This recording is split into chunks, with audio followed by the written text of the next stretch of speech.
The found family was literally top tier. Let me tell y'all about Ryan Shay. Family doesn't always have to be blood. Ladies, if you love yourself a single dad, let me look it up real quick. Hey my beautiful people, and welcome back to another video. For those who don't know, my name is Angie. Over here we read romance, suspense, thriller, mystery, historical fiction, literary fiction, contemporary fiction.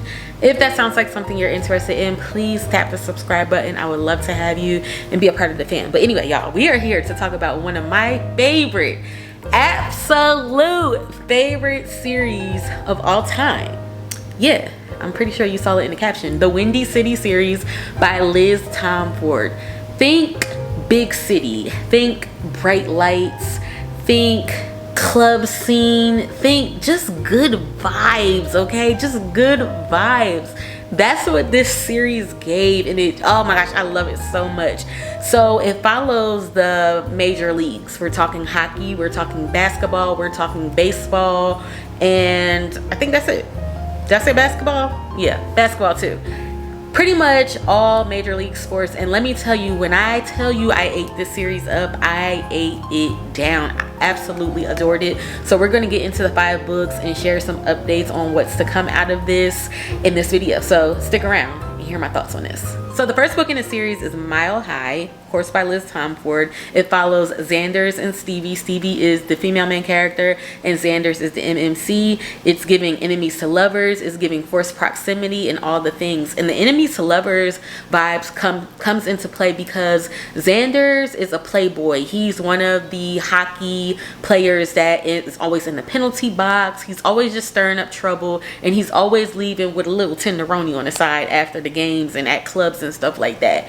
Incoming is Stevie. She is the new flight attendant for his, you know, when the hockey team travels. And Stevie is not taking his ish, and she has dealt with a athlete before and she doesn't want to do that. But Xanders is kind of taking, you know, tugging at those heartstrings a little bit. And so her being his flight attendant, that's where the forced proximity comes in, and he kind of ends up, you know, pressing the button to kind of pluck her nerves, and they kind of fall in love from there.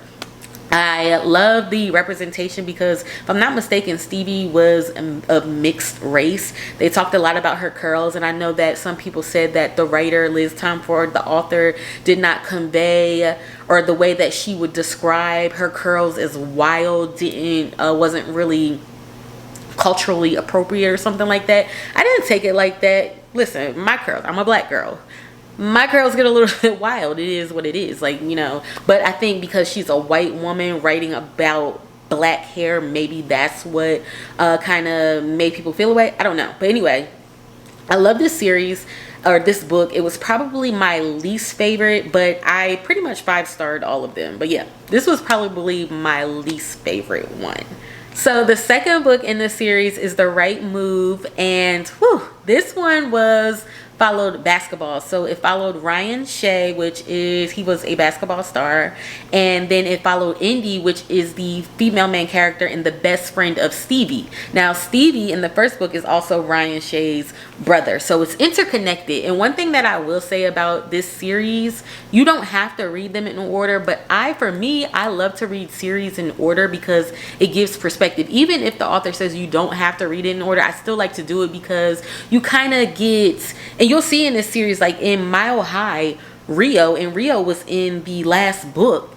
He was introduced in Mile High in the first book. So it's like you kind of get perspective and you kind of get that build up, and I'll get to that later on. But anyway, we're following Ryan Shay and Indy in book number 2. And this is a fake dating trope. It's also a forced proximity trope. So Ryan Shay is his team, or his coach, doesn't like the fact that he was elected team captain because he's unapproachable. He's not somebody that is giving team captain behavior. Like, they want somebody that's like the face of the NBA, right? Like a LeBron James. He has the charisma, he has the family, you know, he is the vibe, and that's what they wanted for Ryan Shay. But he's unapproachable. He's not what they want him to be. And so then we have Indy, who I believe Indy I think with Indy, she is trying to prove something and she needs a wedding date because she's kind of just getting out of a bad relationship. So they end up in this fake dating relationship and she ends up moving in with him. But Ryan Shea, let me tell y'all about Ryan Shea. Okay, Ryan Shea does little acts of service for Indy. He is the type that's not going to tell you he loves you, but he's going to show you that he loves you. And so it kind of unfolds from there. Obviously, you know, fake dating always turns into something real. And yes, that's book number 2. Book number 2, probably, I think I like book number 1 better than I like book number 2, but I think I was more obsessed with Ryan Shea than I was Xander's, just because he was more thoughtful and he was more, and you know what, honestly, in book number 2, Ryan Shea and Indy gave me Grumpy Sunshine as well, because Ryan was not really feeling her moving in like that. I feel like in a couple chapters, if I can remember, I read the series last year, but yeah, I don't know. He just, it gave Grumpy Sunshine too. And if you read that book, let me know how you feel in the comments. In addition, one thing that I want to share about this series, the found family in this series was absolutely top tier.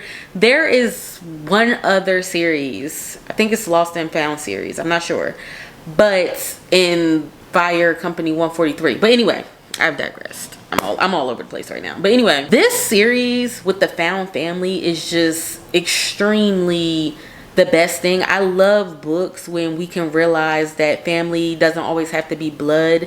It's something that is people that you find, people that you pick up on the journey, and people that love you and love you back, and people that you could just vibe with and that you're equally yoked with. And so the found family in this book was just pretty much everything. It was literally everything. So if found family, if you love a series or books that have found family, this is your series for real. Anyway, we're talking about book 3, which is Caught Up, and it follows Kai and Miller. And so, ladies, if you love yourself a single dad,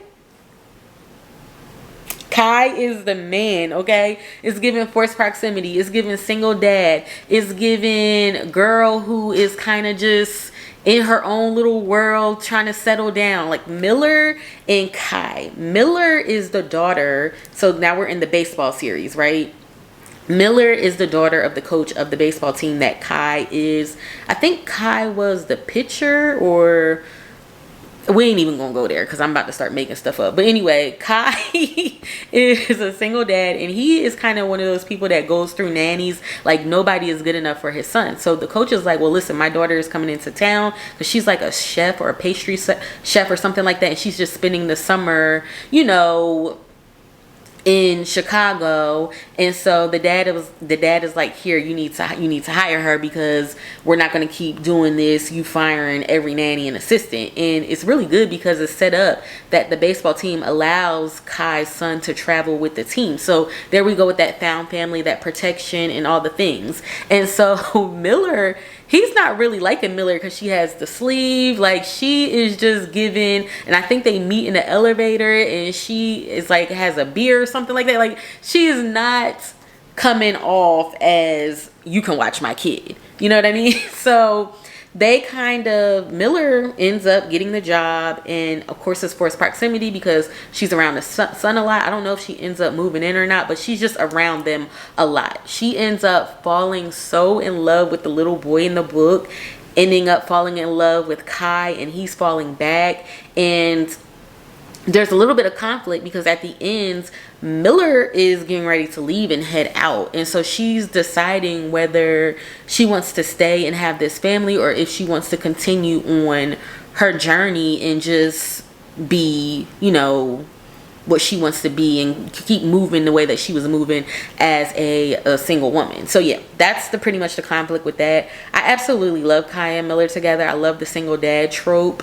I think it's just amazing. Yeah. Book number 3 was really, really good. So the 4th book in this series was Play Along. And let me tell y'all, before we get into it, this was probably the spiciest book in this series. A close second would be Mile High, which is book number 1. But this, because when I tell you, Kennedy was doing some things that